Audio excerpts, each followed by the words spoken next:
MSNBC's Al Sharpton, he said, can you imagine if Thomas Jefferson tried to overthrow the government? I mean, this is the idiocracy that you hear from the left because they don't know history. They don't understand history. So they make comments like this that even if you know a little bit of history, you know that this is incorrect. And amazingly, no one on the Morning Joe panel seemed to notice Al Sharpton's egregious misunderstanding of American history. But before we get started, go ahead and hit that like button. Share this out so we can get this information out there. Subscribe if you're not already a subscriber. And hit that alarm bell so you know when I'm putting out new stuff. Also, check out my link tree in the description. It has a link to my Patreon where I talk about things I can't talk about here. There's also a link to my Instagram and my merch store. Also, check out jjthepsychotherapist.com for news as well. All right, let's talk about this news. I'm going to get to the video in a minute. But MSNBC host and race baiter, so-called Reverend, and I'm not going to get into that. Al Sharpton is a little confused about why the founding fathers are famous and what Americans celebrate every year on July 4th. Quote, one day our children's children will read American history, and can you imagine our reading that James Madison or Thomas Jefferson tried to overthrow the government so they could stay in power? That's what we're looking at, Sharpton said on MSNBC's Morning Joe. We're looking at American history, and how it will play out is going to be very important. I mean, this is just, again, it goes to show that they know nothing about history. That's why so many of them are socialists. That's why so many of them are communists.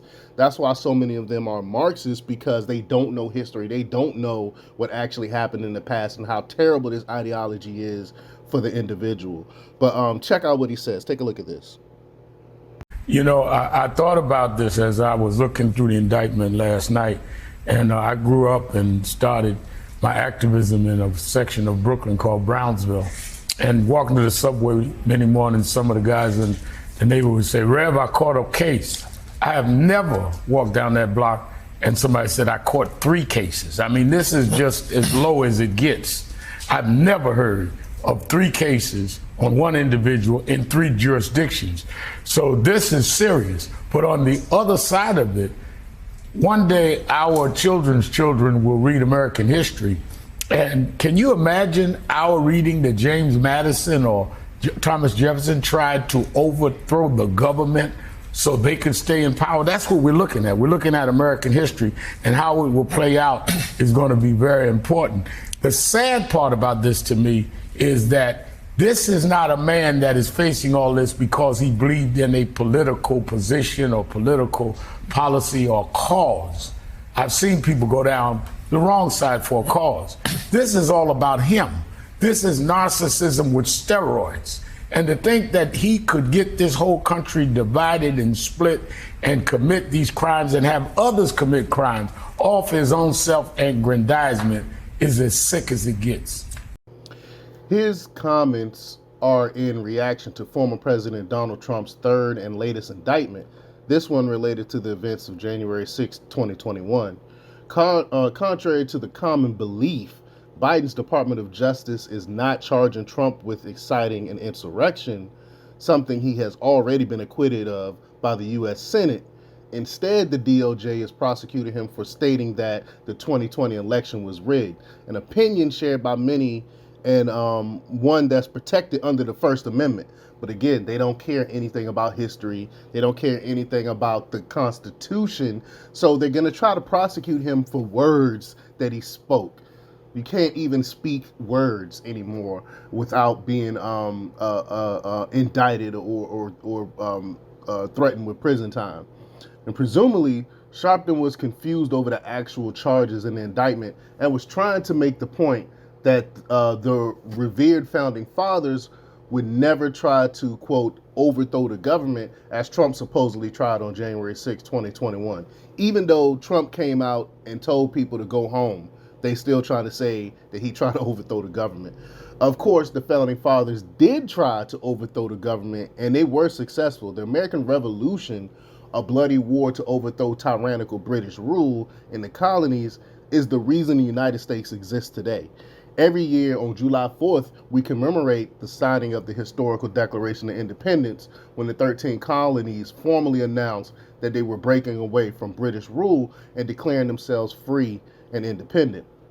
Amazingly, no one on the Morning Joe panel seemed to notice Sharpton's egregious misunderstanding of American history, nor did anyone step in to point out the irony of Sharpton accusing Trump of exciting an insurrection when he himself fueled the deadly racist Crown Heights riots in 1991.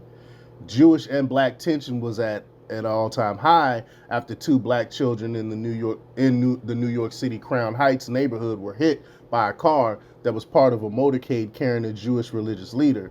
One child died, and the other survived.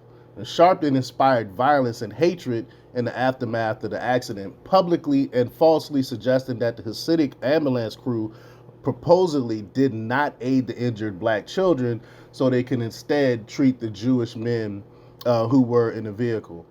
Now, y'all know how I feel about Zionists and things like that, so I'm not caping for them or anything like that. But under sworn testimony, a former Hasidic resident of Crown Heights even said he heard Sharpton repeatedly say, "Kill the Jews," while marching down streets in protest, which is just ridiculous. Like how anyone who says stuff like this is on national television telling people how they should act or what they should do and things like that. This guy literally walked down the street and was saying kill a certain population, which is just ridiculous. The irony, of course, doesn't stop there. In 2017, Sharpton called for the federal government to stop maintaining Washington, D.C.'s Jefferson Memorial because Jefferson owned slaves. And I've done a whole thing on Jefferson before, how this whole slavery thing is misinterpreted because Jefferson owned slaves because it was handed down through his family. And back in those days, if anyone freed slaves in Virginia, which is where Jefferson was from, they could be prosecuted and thrown to jail. That's why Jefferson was one of the first actual one of the first ones to actually go to France and help them try to get rid of slavery, and in the actual United States try to help get rid of slavery. But they don't tell you about this, the real history. They try to paint Jefferson as an evil white man that owned slaves, which is not is more nuanced than that.